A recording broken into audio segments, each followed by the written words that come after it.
Hello, hello, hello. Back with another Path of Exile 2 video. Let's call this Monk Build 3.0. So, RNG has been good to me, and we come with a very, very updated Monk build, a very, very juiced Monk build, and yeah, it's looking very, very, very interesting, let's say. So, level 97, we are tempted to go for 100. We'll see how it goes. We've got 720 mana, 231 spirit, 7,010 energy shield, and 1 life. Remember, we're taking Chaos Inoculation. We've got 56% evasion, 75% resist with the exception of cold. We are working on this. I'm playing around with my 2 rings and trying to get a rough balance. If I have all attack modifiers on it for more damage, I lose cold resistance. If I put the cold modifiers on it, I gain a little bit of cold resistance. So, you're here for the skills. We have changed quite a bit. Okay, we've been very, very lucky in terms of, like I said, dropping a bow that gave me 200 divines, and then having some good friends that are very, very good at crafting. And yeah, it's been a journey. It's been a journey. So we're going to go through all the skills, why I've paired them, what you could use instead, and the overall, let's say, idea of how the build works. So using Whirling Assault, okay, Whirling Assault is very, very good. You can use Eye Strike if you want to, but I just prefer Whirling Assault, and I feel like it gets your combo faster. So we've got this with Rage Free for more attack speed, and then obviously gaining 5 Rage. Magnified Area for increased area of effect. Elemental Armament for 25% more elemental damage. Practice Combo for 40% chance to build a combo on hit. And Oisin's Oath. This gives us Mana Leech from Elemental instead of Physical. This works really, really well. I did have this on Herald of Thunder, and it works great, but I've took Armour Break, so it kind of I need the other skills basically. Falling Thunder, we've got this with Fists of War for ancestral boosting, Culmination 2 for combo, and then you gain damage per combo. Elemental Armament again for 25% more elemental damage. Ricochet, so it bounces off your terrain, and then Nova Projectiles for it to fire in a projectile. Okay, you want Nova Projectiles 1, not 2, because Nova Projectiles 2 reduces your damage. So Flicker Strike, we've got Close Combat, Overextend for more critical damage bonus, Hitting Room for more skill speed, Concentrated Area for more attack damage, and then Dialis Desire. Dialis Desire puts its quality up by 10%, which means we get more critical hit chance. So we have Power Charge, my Flicker Strike sits at around about 100%. You can remove Dialis Desire, you don't have to have it. You can put Perpetual Charge, which means your Flicker Charges will last a lot longer. But with the amount of Armor Explosion I do, I don't really get a choice on how quick my Flicker Strike ends, and I'll explain why just below. So we've got Charge Staff, we've got it with Blazing Critical, Innovate, Culling Strike, Blind, and Esser's Radiance. This is to convert any lightning damage to chaos damage, and we need this in order for us to proc Break. Reaper's Invocation, again, okay, I had a lot of people commenting last video saying you should take Cast on Crit. I've took Cast on Crit for the past couple of seasons, and loads of people kept commenting on my video saying, take Reapers, take Reapers, take Reapers. So I took Reapers, and then now everyone's commenting saying, take Cast on Crit. If you have the spirit, take Cast on Crit. I personally feel like I prefer Reapers. It's best of both worlds, because you can hold it while you Flicker Strike in, and then if there's any enemies and you've got 100% of your generation, you can pick up an enemy. So if Dorian is dead there, I can press my Reapers and take them up. Whereas with Cast on Crit, I can't do that. So we've got it with Profane Ritual. This is how we get our power charges. And we've got this with Charge Perfusion 2, Overabundance 1, Swift Affliction 3, and Compressed Duration 2. Remember, the thing that we want to do is we just want to make the time it takes for Profane Ritual to proc and get our power charges as short as possible.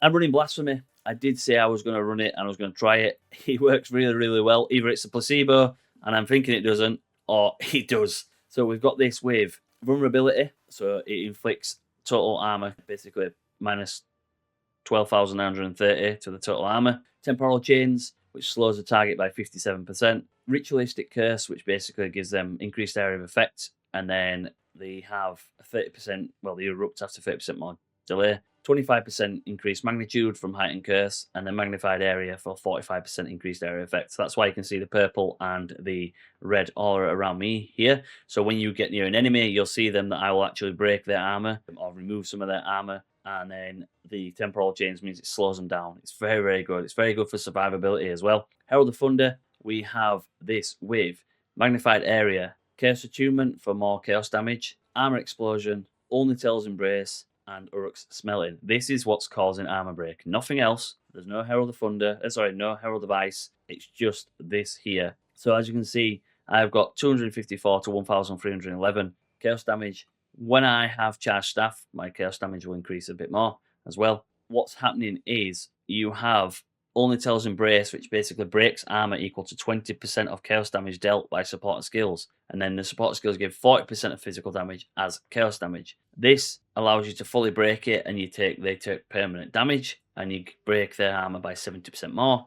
And then this causes an explosion, as you can see here, which converts 100% of your physical damage to fire damage, and then attacks of this skill is 30% of the default attack damage as well. Okay, so these pair together very, very well. The Chaos Attunement gives you more chaos damage because, as you can see, it lowers it too much. The Magnified Area gives you huge area explosions. Only Tells Embrace is the thing that causes it to break. Unfortunately, it is very, very expensive, and it's gone down a bit in price since the good old market crash of 2026 when GGG nerfed the temples, but it's still quite pricey. Then we move on to Wind Dancer. We've got it with Soul Drain for some mana when I call an enemy, Culling Strike, Blind, Maim, and Magnified Area. This is very, very good, especially when paired with Herald of Thunder. If anyone saw my stream, I literally had Wind Dancer sat there and enemies come near me and I was blowing them up. I just stood still and just blowing them up. Mantra of Destruction. This is how I get my power charges when I'm not using Reaper's Invocation. So do not quality it. Okay, if you quality it, you will get less power charges, so you just need to keep it at 0% quality. We want Delayed Gratification. This allows it to generate 20 combo. You press it,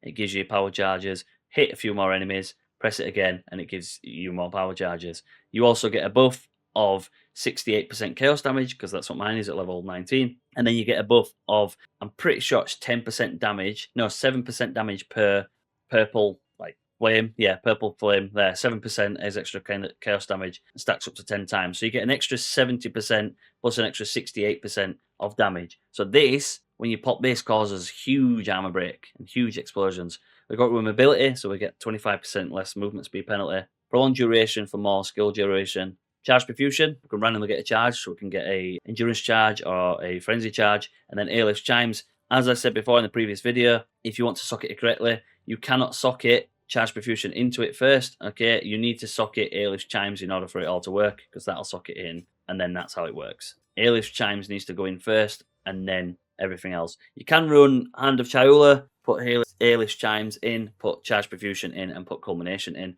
Okay, and that will give you your charges as well. You can also remove this, put it in your Quarterstaff Strike if you want to. If you don't have a slot, and remove Mantra of Destruction, but you're missing out on a ton of damage. And then finally, Charge Regulation, which gives you more critical hit chance, defenses, and skill speed when you have the different charges, and you can run this with Clarity. So if you don't have Only Tells Embrace, I would recommend that you put something on Herald of Thunder that possibly will blind the enemies, or Oisin's Oath, which can give you some mana back and stuff like that.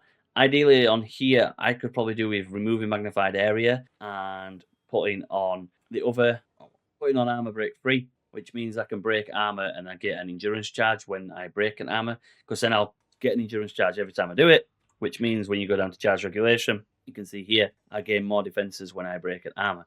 So ideally, you could probably remove that and you could put that on, but it creates a big explosion, okay? It's very, very good in the temple. Use Will and Assault, and it does a huge amount of damage and creates a huge explosion radius. So let's go through the gear. My gear, I'm going to forewarn you, my gear is not cheap. All right, I've gave you the budget build, I've gave you a middle ground build, and now this is an end game build. Okay, so I have a bolting Quarterstaff with 139% elemental damage to attacks, gain 32% extra damage as lightning. I have flat lightning damage of tier 2, crit chance of tier 1, and then attack speed and all attack skills.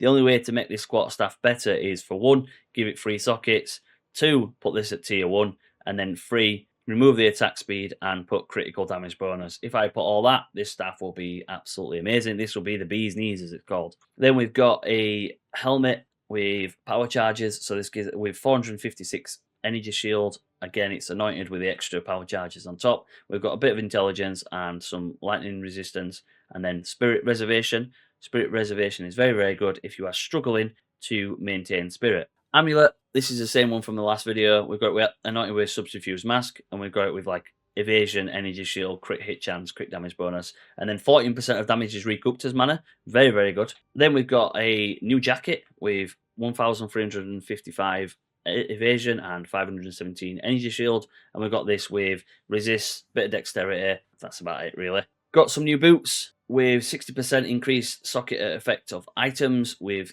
2 resists and energy shield and movement speed. Again, we're going to go for as much energy shield as possible. We've got a headhunter with 40 and 26. I've gone for strength over dexterity, and the reason for this is I run a lot of red support gems.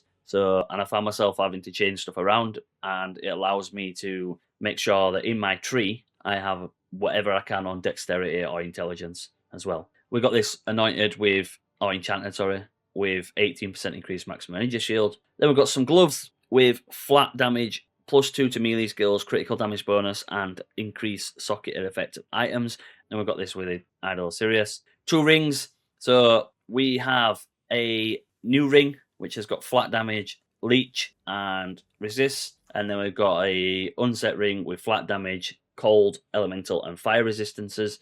Like I say, I can remove the attack modifiers and put them up. If you want to, and you want to change them, you can run a breach ring. Breach ring will give you 40% of your modifier instead of 20%. So if you can get something like that on a breach ring, you're absolutely laughing. I did have another ring. I think it's down here. Yeah, that's my old ring. So that's the ring that I had before with like 2 attacks. I am going to see if I can try and get that to be triple attack. So I'm probably going to remove the 144 mana and get a triple attack on there. And then we'll go, basically, I'll probably sell it, make some money back. Right, let's go through the skills. So we've got Lead Me Through Grace, which gives you your spirit and based off your energy shield and your evasion. We've got I Am the Thunder, which gives me extra lightning damage. I am doing mainly lightning damage, hence the bolting quarterstaff. Met skills give me 35% more energy, and then you get the increased reservation. So that means it allows it to use less spirit. So as you can see down here, my Reapers is only using 19 instead of 30. And then we've got Sunder My Enemies, which means your critical hits ignore non-negative enemy monster elemental resistances. Okay, so a few people might be like, well, why are you using cast on crit? The reason why I'm not using cast on crit is just because I prefer Reapers. And as you can see here, when I crit, I ignore them anyway, so that's why I kind of want to have a lot of crit chance.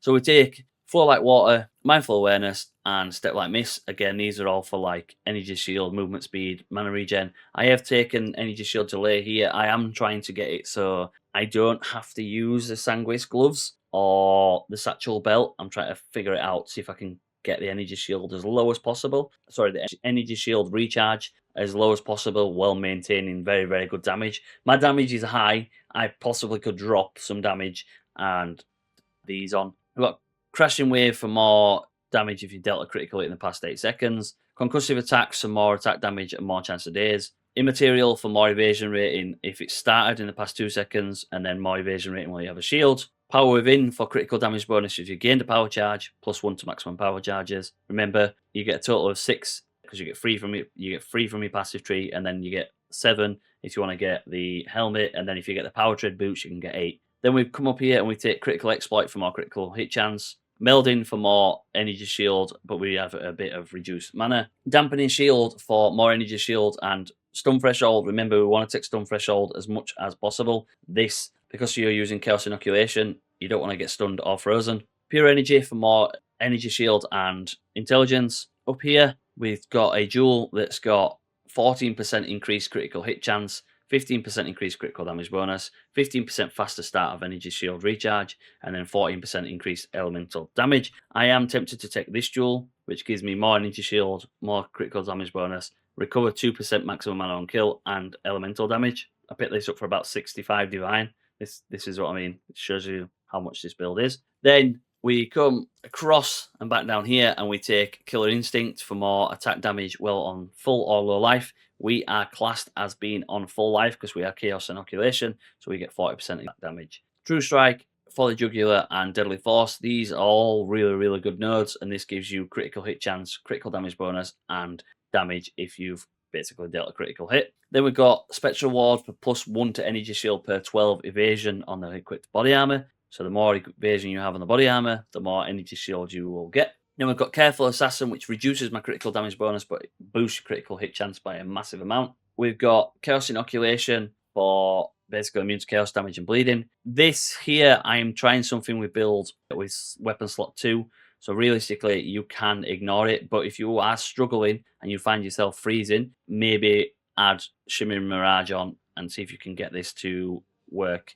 So maybe drop a little bit of these damage nodes down here, okay, or down this section, remove these here, remove a jewel, and then put them 3 onto it. And that should stop you being stunned or frozen. Heart of the Well, this is getting changed, okay, but we've got it with more skill speed, critical damage bonus, damage is extra chaos, and then ailment threshold equal to 8% of maximum energy shield. This is how I stop myself getting frozen, because I always take defenses. So I will build defenses up, I will change the defenses, I will work with survivability, and then increase the damage. Okay, I hate being a glass cannon. Then we come down here to get overflowing power, +2 to maximum power charges. Throat Seeker for critical damage bonus, but reduce critical hit chance. So again, these two work hand in hand. This one here is on weapon set 1. So as you can see, and I've taken Martial Artistry and One with a Storm.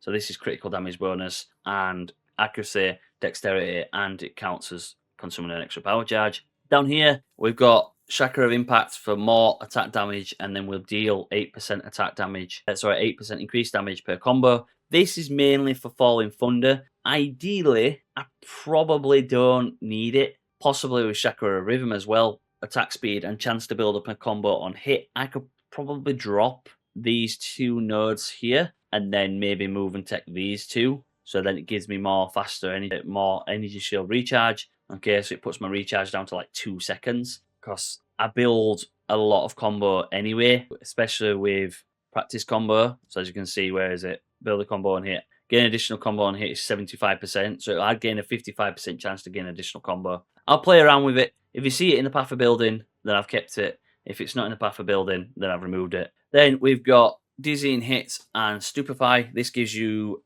chance of daze and then increased damage against dazed enemies. And then again, this gives you chance of daze and increased critical hit chance against dazed enemies. You can see I have critical damage bonus and critical hit chance. This is because I have a jewel that gives me 6% critical hit chance, 6% critical damage bonus, 2% elemental, and 2% chaos. These get ridiculously expensive. Ideally, I wouldn't mind a 10 and a 7, or getting the unique time loss, which gives me 4 and 4 for chaos and elemental, but they'll probably be really, really pricey. Then we've got Heart Stopping, Struck Through, and Heart Breaking. These are all to give me crit chance and crit damage bonus. And then finally, we end it with Enhanced Reflexes for more evasion. You gain deflection equal to 5% of the evasion rating, and we get 8% increased dexterity, okay, allowing us to survive more hits. So I'm pretty sure I sit around about, I think it's 45 to 50,000 EHP, which means I am quite tanky, especially when I start to get my endurance charges, and I do the damage. It's an all-round build. It works very, very well, okay?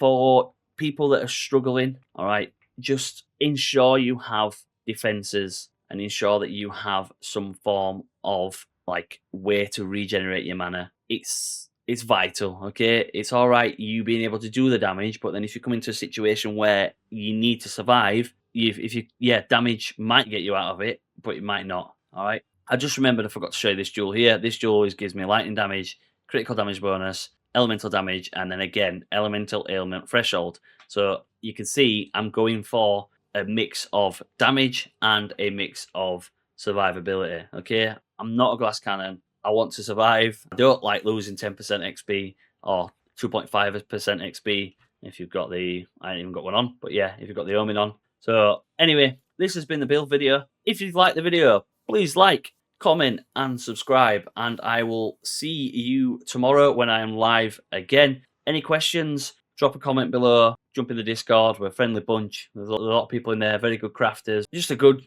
all-round group of people. So yeah, stay safe. Peace.